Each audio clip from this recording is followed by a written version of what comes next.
नमस्कार दोस्तों, स्वागत है आप सभी का स्वास्थ्य क्लासेस में। साइंस से गति, बल और ऊर्जा, ये जो महत्वपूर्ण चैप्टर है, इनसे पूछे जाने वाली सभी प्रश्नों को आज हम लोग देखेंगे। हालांकि इस चैप्टर को हम लोग पढ़ चुके हैं, लेकिन यहाँ पे जो प्रश्न पूछे जाते हैं, किस तरीके के प्रश्न पूछे जाते हैं, वो मैं आज आपसे डिस्कस करूंगा। ठीक है, तो वीडियो को लास्ट तक जरूर देखिएगा। लास्ट में छोटा सा एक प्रश्न आप लोगों के लिए है, जिसका आंसर आप सभी को कमेंट करके बताना रहेगा। ठीक है, चलिए देखते हैं पहला प्रश्न क्या है हमारा। निम्नलिखित में से किसमें ध्वनि की गति सबसे तेज होती है? ऑप्शन देखिए क्या है, निर्वात, पानी, वायु और लोहा। तो मैंने आप लोगों को क्या बताया पिछले चैप्टर में, ध्वनि वाले चैप्टर में मैंने आपसे क्या बताया कि जो ध्वनि होती है ये सर्वाधिक किसमें होती है? ठोस में होती है, फिर किसमें होती है, फिर द्रव में होती है, फिर किसमें होती है? गैस में होती है। ठीक, ठोस, द्रव, गैस में क्या होता है कि ये क्रमानुसार होती है। तो ठोस में सर्वाधिक होती है, तो इसमें ठोस क्या है? लोहा। तो लोहे में ध्वनि की गति क्या हो गई? सर्वाधिक हो गई। लोहे में ध्वनि का वेग या ध्वनि की गति कितनी होती है? तो 5130 मीटर प्रति सेकेंड, ये लोहे में ध्वनि की वेग होती है। नेक्स्ट क्वेश्चन आपका क्या है, यदि पृथ्वी के घूर्णन यानी पृथ्वी के घूर्णन की गति बढ़ जाए तो शरीर का वजन क्या होगा? घट जाएगा, बढ़ जाएगा, वही रहेगा, या घट या बढ़ सकता है? अगर घूर्णन गति बढ़ जाती है तो शरीर का वजन क्या हो जाएगा? Option A is the right answer, घट जाएगा।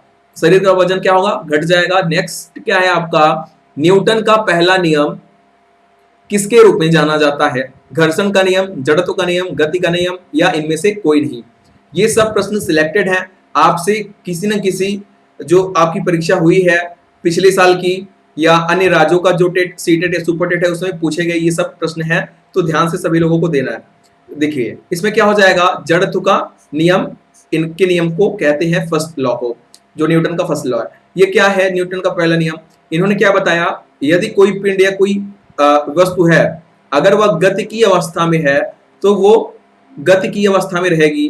अगर वह विराम की अवस्था में है तो वो विराम की अवस्था में होगी, जब तक कि उस पर कोई भी बाह्य बल ना काम लगाया जाए। बाह्य बल ना लगाया जाए तब तक वह उसी स्थिति में रहेगी।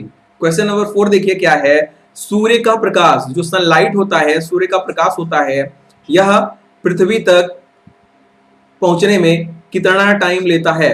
पृथ्वी तक पहुंचने में, ये अर्थ है हमारी, यहां तक पहुंचने में कितना टाइम लेता है सनलाइट? तो ये कितना लेता है? 8 minute 20 second. Okay, option number C सही हो जाएगा, 8 मिनट 20 सेकेंड लेता है।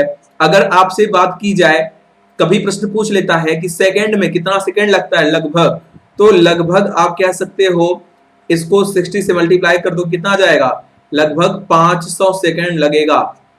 क्लियर हो गया? क्वेश्चन नंबर 5 देखिए अपना, पृथ्वी के केंद्र पर किसी पिंड का भार क्या होगा? पृथ्वी के केंद्र पर किसी पिंड का भार क्या होगा? शून्य होगा। ऑप्शन नंबर बी सही होगा। लेकिन अगर ध्रुवों की बात कही जाए तो ध्रुवों पर किसी भी पिंड का भार क्या होगा?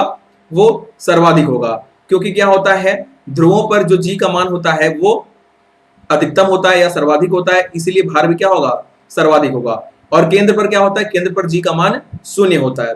चलिए, बल का एसआई मात्रक क्या है? इसको मैंने पढ़ाया है, अगर आपने पढ़ा है तो इसका आंसर आप तुरंत दे लोगे मन में। पास्कल, न्यूटन, डाइन, या इनमें से कोई नहीं। तो बल का एसआई मात्रक क्या होता है? न्यूटन होता है। अगर बात की जाए सीजीएस पद्धति में, तो सीजीएस पद्धति में आप क्या बताएंगे? वो होता है डाइन। अगर आपसे पूछा जाए 1 न्यूटन किसके बराबर होता है, तो 1 न्यूटन 10 टू पावर 5, 10 की घात 5 डाइन के बराबर होता है। क्लियर हो गया? चलिए क्वेश्चन नंबर 7 क्या है कि ऊर्जा कैसी राशि है? जो आपकी एनर्जी है ये कैसी राशि है? सदिश, अदिश, दोनों, या इनमें से कोई नहीं? तो ऊर्जा जो है हमारा वो कैसी राशि है? अदिश राशि है। अब बात आती है अदिश राशि, ये क्या होती है? ऐसी राशियां जिनमें परिमाण तो होता है लेकिन दिशा नहीं होती है, उनको अदिश राशियां बोलते हैं। अदिश राशि के अंतर्गत अगर उदाहरण पूछा जाए और कौन से आएंगे, तो आप अदिश राशि के अंतर्गत बता सकते हो। पहला तो आपका ये ऊर्जा हो गया, फिर शक्ति हो गया, आपका कार्य हो गया, ठीक है। इसी तरीके से क्या हो जाएगा? समय हो गया, चाल हो गया। ये सब क्या है? आपके अदिश राशि के उदाहरण हैं। दूरी भी इसमें आएगी अगर चाल है तो। चलिए बात कर लेते हैं सदिश की। ऐसी राशियां जिनमें परिमाण एंड दिशा, डायरेक्शन, दिशा दोनों होगी, उसको क्या बोलेंगे? सदिश राशि बोलेंगे। और सदिश राशियों में जैसे आपका क्या आ जाता है? वेग, विस्थापन, त्वरण, बल, ईटीसी। ओके, संवेग भी आएगा। क्वेश्चन नंबर 8 देखिए क्या है आपका। यदि हम दरवाजे के कब्जे पर तेल लगाते हैं, जहां ये दरवाजा होता है, ठीक, यहाँ पे जो कब्जा लगा होता है, अगर इस पे हम तेल लगाते हैं, ये एक समझ लो वो हो गया, ठीक, यहाँ पे दरवाजा लगा हुआ है, एक दीवार हो गई। अब यहाँ पे कब्जे पे अगर तेल लगाते हैं तो क्या होता है? घर्षण बढ़ जाएगा, घट जाएगा, अपरिवर्तित होगा, या इनमें से कोई नहीं। तो घर्षण क्या होगा? घर्षण हमारा क्या होगा? घट जाएगा। ठीक, जो यहाँ पे ज्यादा बल लगता है ना, घर्षण कम हो जाएगा तो कम बल लगेगा, तो घर्षण घट जाएगा। और इसमें जो तेल होता है वो स्नेहक का कार्य करता है। क्लियर? क्वेश्चन नंबर 9 क्या है? लोहे की एक छोटी गोली, लोहे की एक छोटी गोली है, ये पानी में अगर इसको डालें तो क्या होगा? वो पानी में डूब जाती है। लोहे की गोली क्या हो गई? पानी में डूब गई। लेकिन जहाज, जो जहाज होता है वो क्या होता है? पानी पर तैरता है। यह सिद्धांत किस वैज्ञानिक के सिद्धांत पर आधारित है? तो यह सिद्धांत न्यूटन, पास्कल, आर्किमिडीज या इनमें से कोई नहीं। तो न्यूटन का तो नहीं है, पास्कल का भी नहीं है, आर्किमिडीज, सी ऑप्शन सही हो जाएगा। अब देखिए ये जो है ना आर्किमिडीज का सिद्धांत, ये जो उत्प्लावन के नियम, उत्प्लावन के नियम पर आधारित है। ठीक है, उत्प्लावन के। आगे देखिए इसमें क्या होता है कि जो जैसे ये गोली हो गई हमारी, गोली जब पानी में डालते हैं तो जो गोली का भार होता है वो पानी के भार से अधिक होता है, इसलिए गोली डूब जाती है। लेकिन जो जहाज बनाया जाता है, जहाज का स्ट्रक्चर ऐसा होता है कि ये पानी में नहीं डूबता है। क्यों नहीं डूबता है? क्योंकि जो पानी का भार होता है, इसमें पानी का भार सर्वाधिक होता है। ठीक है, इसलिए ये जहाज डूबता नहीं है। यही उत्प्लावन बल का उदाहरण है। चलिए आगे देखिए, हवाई जहाज से यात्रा करते समय पेन से स्याही निकलने लगती है, ऐसा क्यों? वायुदाब में कमी के कारण, वायुदाब में वृद्धि के कारण, स्याही के आयतन में वृद्धि के कारण, या अत्यधिक भार के कारण। तो अगर आप हवाई जहाज से सफर कर रहे हो, ठीक, हवाई जहाज से सफर करते समय क्या होता है कि पेन से स्याही निकल गई, जो हमारी इंक होती है, इंक निकल गई। क्यों निकल गई?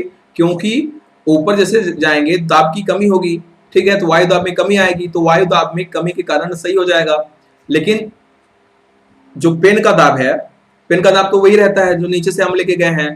पेन का दाब अधिक होता है और ऊपर कम हो जाता है, ये इसलिए दोनों में क्या हो जाता है? आपस में म्यूचुअल नहीं हो जाते हैं, इसलिए इसका जो इंक होता है बाहर आ जाता है पेन का। आगे देखिए, डायनमो की खोज किसने की थी? डायनमो की खोज किए थे माइकल फेराडे। बहुत ही इंपॉर्टेंट क्वेश्चन है, वेरी इंपॉर्टेंट क्वेश्चन है ये। माइकल फेराडे ने किया था डायनमो की खोज। अब डायनमो क्या करता है? डायनमो यांत्रिक ऊर्जा को विद्युत ऊर्जा में कन्वर्ट करता है। यांत्रिक ऊर्जा को किसमें कन्वर्ट करता है? विद्युत ऊर्जा में। ठीक, और यह विद्युत चुंबकीय प्रेरण पर आधारित है। ठीक है, किस पे आधारित है? विद्युत चुंबकीय प्रेरण पर आधारित है। क्वेश्चन नंबर 12 देखिए, नदी का बहता हुआ जल, नदी का, एक नदी है, इसका बहता हुआ जल किस प्रकार का ऊर्जा संवहन करता है? गुरुत्वीय, स्थितिज, विद्युत या गतिज? तो कैसा करता है? गतिज करता है। ठीक है, गतिज ऊर्जा का फॉर्मूला क्या होता है? सॉरी, के यानी काइनेटिक एनर्जी इक्वल टू क्या हो जाएगा? 1/2 mv²। ये इसका फॉर्मूला है। आगे देखिए, माइक्रोफोन में ऊर्जा का रूपांतरण होता है। माइक्रोफोन में ऊर्जा का रूपांतरण कैसा होता है? प्रकाश से विद्युत में? नहीं। विद्युत से प्रकाश में? नहीं। ध्वनि से विद्युत या विद्युत से ध्वनि? तो कैसा होता है? ध्वनि से विद्युत में होता है। ऑप्शन नंबर सी सही हो जाएगा। चलिए अगला देखिए, जनरेटर में ऊर्जा का रूपांतरण कैसा है? जनरेटर में ऊर्जा का रूपांतरण कैसा है? तो इसमें क्या है, आपने डायनामो के बारे में पढ़ा, तो डायनामो में क्या हुआ था? यांत्रिक से विद्युत। तो इसमें भी क्या हो जाएगा? यांत्रिक से विद्युत। ऑप्शन नंबर 4 सही है।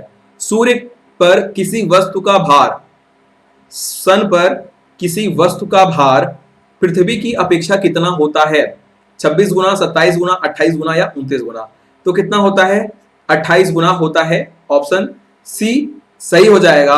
और चांद पर बात किया जाए तो चांद पर कितना होता है? 1/6 गुना। ठीक, चांद पर। क्वेश्चन नंबर 16 देखिए क्या है आपका। किसी बस की चाल बढ़ने पर, बस की चाल बढ़ने पर रोशनी का बढ़ना किस स्थिति को दर्शाता है? कमजोर सर्किट, कमजोर बैटरी, टायरों में कम हवा या इनमें से कोई नहीं? तो ये कमजोर बैटरी को दर्शाता है। ठीक, अगर आप देखेंगे कोई गाड़ी है, अगर वो जैसी तेज होती है तो उसकी लाइट भी बढ़ती है, ये कमजोर बैटरी को दर्शाता है।